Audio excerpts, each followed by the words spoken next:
देख रहे हैं इंडिया का नंबर 1 चैनल नव भारत प्राइम न्यूज, सबसे तेज सबसे आगे। अगर आपने गोवर्धन में सस्ते प्लॉट के लालच में जमीन खरीदी है तो यह खबर आपके लिए बेहद महत्वपूर्ण है।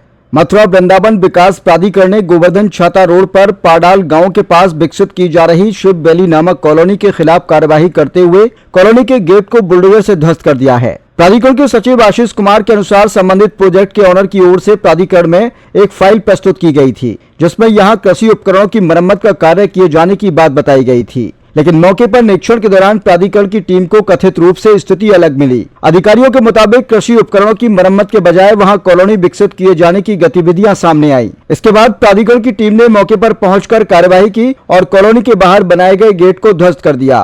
प्राधिकरण की ओर से स्पष्ट किया गया कि बिना स्वीकृति अवैध निर्माण और अवैध कॉलोनी विकसित करने की अनुमति नहीं दी जाएगी। हालांकि कार्रवाई के बाद सबसे बड़ा सवाल उन लोगों को लेकर खड़ा हो गया है जिन्होंने कथित तौर पर यहां प्लॉट खरीदे हैं। यदि किसी व्यक्ति ने अपने जीवन भर की जमा पूंजी लगाकर यहां जमीन खरीदी है तो अब उसके निवेश का क्या होगा? क्या खरीदारों को कॉलोनी की वैधता और प्राधिकरण की स्वीकृति से संबंधित दस्तावेज दिखाए गए थे? इन सवालों के जवाब सामने आना बाकी है। वहीं फोन पर दिनेश शर्मा नामक व्यक्ति ने खुद को इस जमीन का मालिक बताते हुए अलग दावा किया। उनका कहना था कि यहाँ कोई कॉलोनी विकसित नहीं की जा रही बल्कि धान की खेती की जा रही है। प्लॉट बेचने के सवाल पर उन्होंने कहा कि यदि किसी व्यक्ति ने कॉलोनी के नाम पर प्लॉट बेचे हैं तो उसके लिए वही व्यक्ति जिम्मेदार होगा। एक तरफ प्राधिकरण की कार्रवाई और दूसरी तरफ जमीन मालिक का अलग दावा, इन दोनों के बीच संभावित खरीदारों की चिंता बढ़ गई है। अब सवाल सिर्फ एक गेट के ध्वस्त होने का नहीं, सवाल ये भी है कि गोवर्धन क्षेत्र में जमीन खरीदने से पहले लोग किन दस्तावेजों की जांच करते हैं और क्या उन्हें जमीन के वास्तविक भू उपयोग, स्वीकृत लेआउट और प्राधिकरण की अनुमति की पूरी जानकारी दी जाती है। फिलहाल शिव वैली पर हुई कार्यवाही के बाद गोवर्धन क्षेत्र में अवैध कॉलोनियों को लेकर फिर चर्चा तेज हो गई है।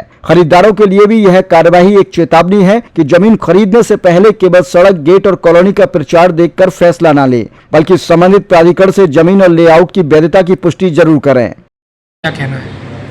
ये मेरा जो है आप मीडिया बंधुओं के माध्यम से हमेशा ये कहना रहा है और मैं अभी भी कह रहा हूँ कि कार्रवाइयाँ तो होती हैं और चूँकि खादर में जो है अगर कॉलोनी विकसित हो रही किसी प्रकार की तो गलत है।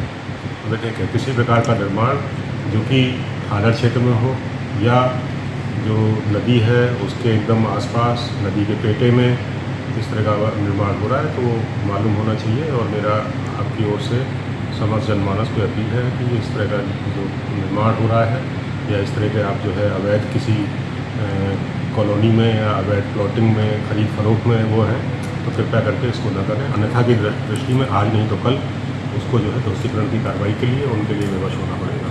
तो अपना किसी भी बात के किसी भी प्रलोभन में न आते हुए न किसी बहकावे में आते हुए कि प्लॉट हमको मिल रहा है, सस्ता मिल रहा है या इस तरह का खादर में किसी प्रकार का निर्माण या खादर में इस तरह की कार्रवाई मतलब वो नहीं है। जो कॉलोनी विकसित हो रही हैं या इन पर है कार्रवाइयाँ बीच में भी करी गई थी, अभी फिर पुनः जो इनको चिन्हीकरण कर कार्रवाई की जाएगी।